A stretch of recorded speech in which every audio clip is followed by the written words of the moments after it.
এই নির্বাচনে জামাতি ইসলাম যে হেরে যাবে, জামাতি ইসলাম যে ক্ষমতায় আসতে পারবে না, সেটা নিজের মুখেই স্বীকার করলেন জামাতি ইসলামের আমির ডক্টর শফিকুর রহমান।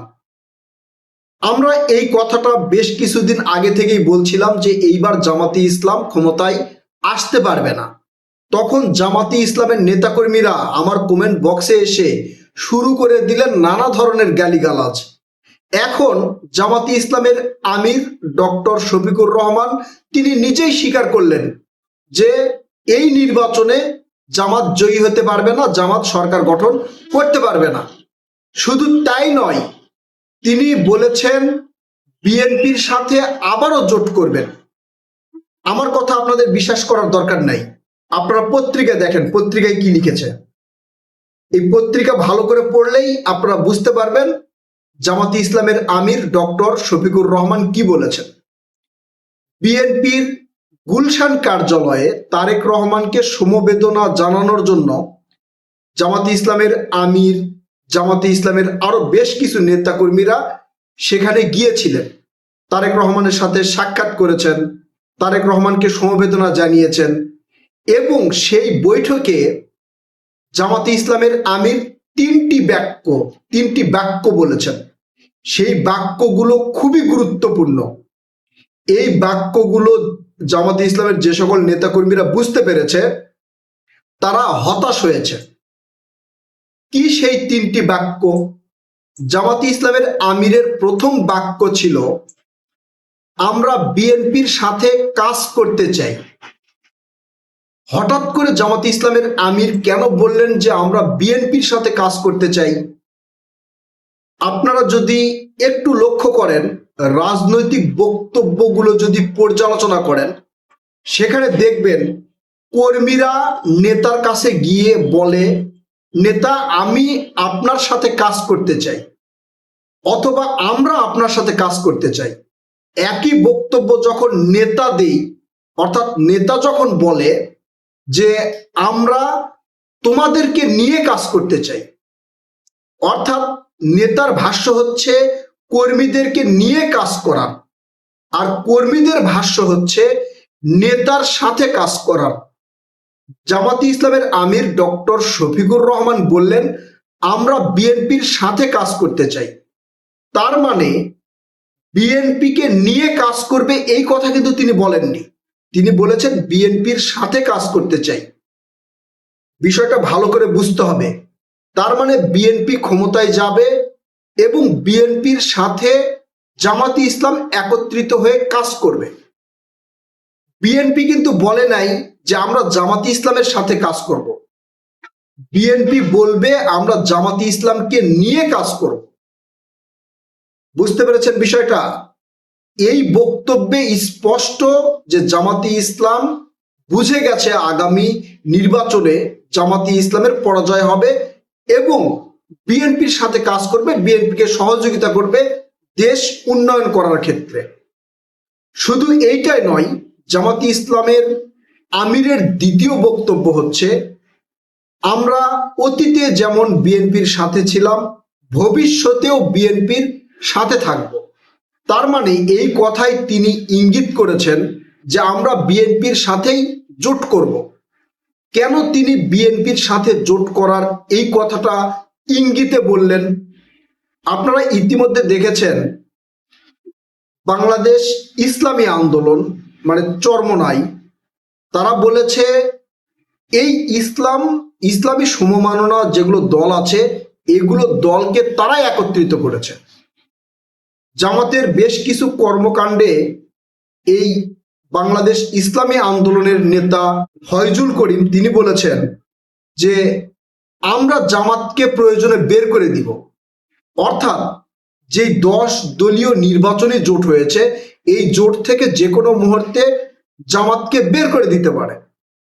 এই জন্য ডক্টর শফিকুর রহমান তিনি বিএনপির সাথে জোট করার একটা ইঙ্গিত দিয়েছেন।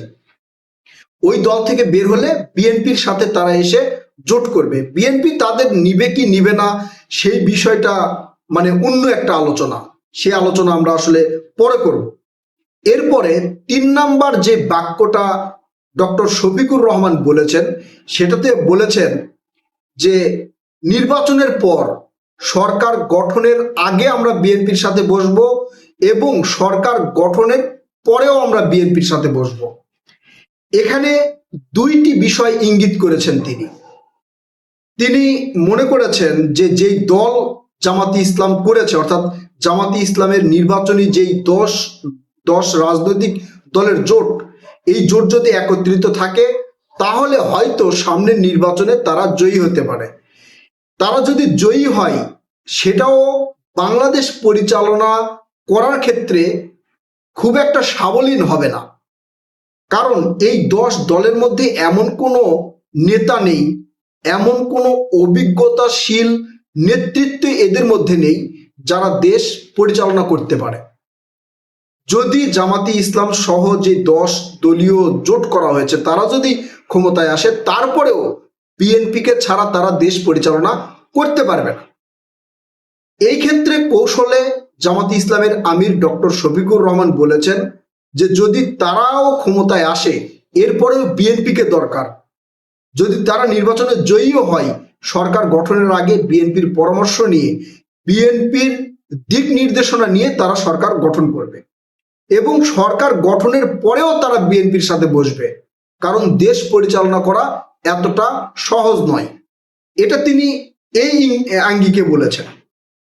আরেকটা আঙ্গিক হলো ডক্টর শফিকুর রহমান চিন্তা করেছেন যদি বিএনপি ক্ষমতায় আসে তাহলে তাদের সাথে নেগোসিয়েশন না করে বাংলাদেশের রাজনীতিতে তারা খুব একটা টিকে থাকতে পারবে বলে মনে করেন না। কারণ জামাতি ইসলামের প্রথম দিকে অর্থাৎ 5 আগস্টের পরে যেই জনপ্রিয়তা বা যেই গ্রহণযোগ্যতা বাংলাদেশে সৃষ্টি হয়েছিল সেটার একদম ধস নেমেছে।